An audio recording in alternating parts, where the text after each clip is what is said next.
السلام علیکم ورحمۃ اللہ وبرکاتہ۔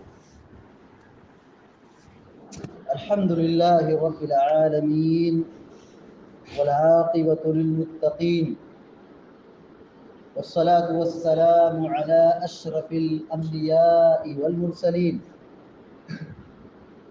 نبینا محمد وعلی آلہ وصحبہ اجمعین، اما بعد۔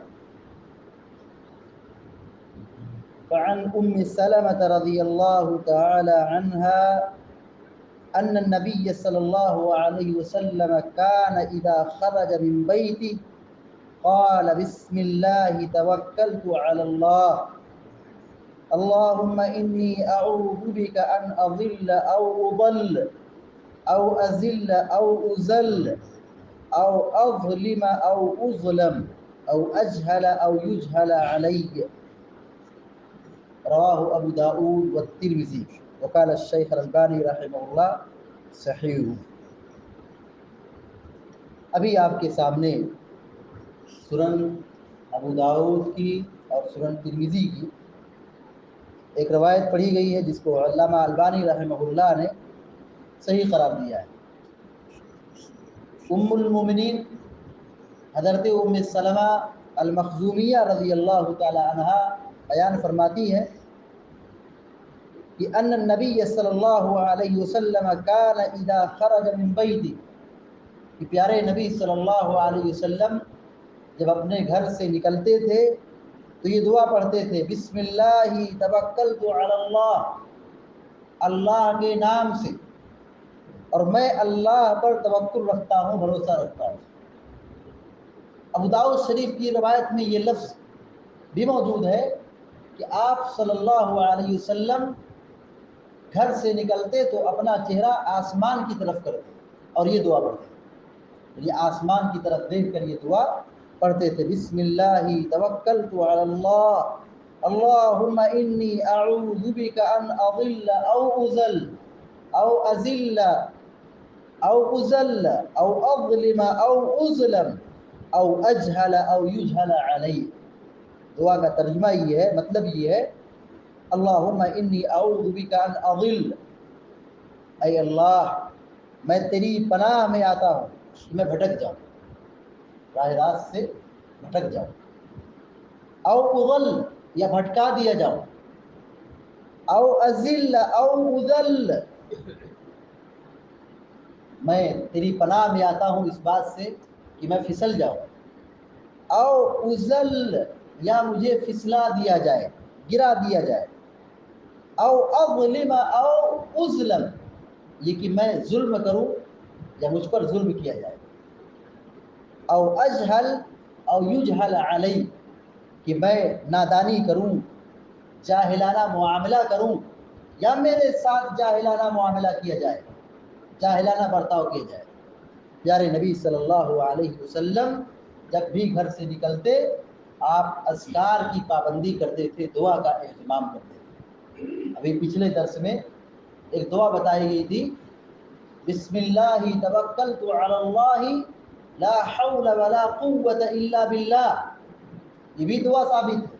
اور ایک دعا آج بتائی جا رہی، بسم اللہ توکلت علی اللہ اللہم انی اعوذ بک ان اضل او ازل او ازل او ازل او اجہل او یجہل علی او اظلم او ازلم او اجہل او یجہل علی۔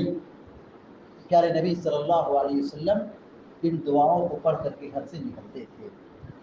یہ دعائیں، یہ اذکار، یہ ہماری سیکورٹی کے لیے کافی ہے، ہماری حفاظت کے لیے یہ ایک بہت بنیادی سامان ہے کہ ہم جب بھی گھر سے نکلیں تو اللہ کو یاد کرتے ہوئے نکلیں، اللہ کا ذکر کرتے ہوئے نکلیں۔ اس کا ایک بہت بڑا فائدہ ہوتا ہے کہ ہم دشمنوں کے شر سے بچتے۔ یہ جو دعا بتائی گئی ہے کہ میں تیری پناہ میں آتا ہوں، اے اللہ میں تیری پناہ میں آتا ہوں کہ میں بھٹک جاؤں یا بھٹکا دیا جاؤں۔ جب آدمی بھٹک جاتا ہے تو کتنا پریشان ہوتا ہے، یا میں پھسل جاؤں یا پھسلا دیا جاؤں۔ جب آدمی پھسلتا ہے، گرتا ہے تو پھر آدمی کی تکلیف ہوتی ہے، زخم بھی لگتا ہے، دوا علاج کی ضرورت پڑتی ہے، یا پھر آدمی جا رہا ہے کسی مناسبت سے گر گیا، اب وہ جانے میں وقت اس کا لگ جائے گا۔ تو یہ حفاظت کا ایک بہت بنیادی سامان ہے۔ ان اذکار کی پابندی کرنے سے ہم شیطان کے شر سے بچیں گے، شیطان کے فتنے سے بچیں گے، شیطان کے وسوسے سے بچیں گے، شیطان کے شبہے سے بچیں گے۔ شیطان کا شر، شیطان کا زور ان لوگوں پر نہیں ہوتا ہے جو دعاؤں اور اذکار کی پابندی کرتے ہیں۔ اب دوسرا فائدہ یہ ہے کہ ہم اپنے جیسے انسانوں کے شر سے بھی محفوظ رہیں۔ اپنے جیسے انسان ہمارے دشمن ہو جاتے ہیں، ہمارے پیچھے پڑ جاتے ہیں، ہمارے ساتھ جاہلانہ برتاؤ کرتے، ہم پر ظلم ڈھاتے، تو ہم دشمنوں کے شر سے، اپنے جیسے انسانوں کے شر سے بچنے کے لیے بھی یہ دعا حفاظت کا سامان ہے۔ پیارے نبی صلی اللہ علیہ وسلم ان اذکار کی پابندی کرتے تھے۔ ضرورت اس بات کی ہے کہ ہم ان دعاؤں کو یاد رکھیں اور اس پر عمل کریں اور ان کی پابندی کریں، اور اپنے بال بچوں کو بھی اس کو یاد کرائیں۔ اللہم، جب آپ نکلتے تھے پڑھتے تھے بسم اللہ توکلت علی اللہ لا حول ولا قوت الا باللہ، ایک دعا یہ۔ دوسری دعا یہ ہے بسم اللہ توکلت علی اللہ اللہم انی اعوذ بک ان اضل او ازل او ازل او ازل او اظلم او اظلم او اجہل او یجہل علی۔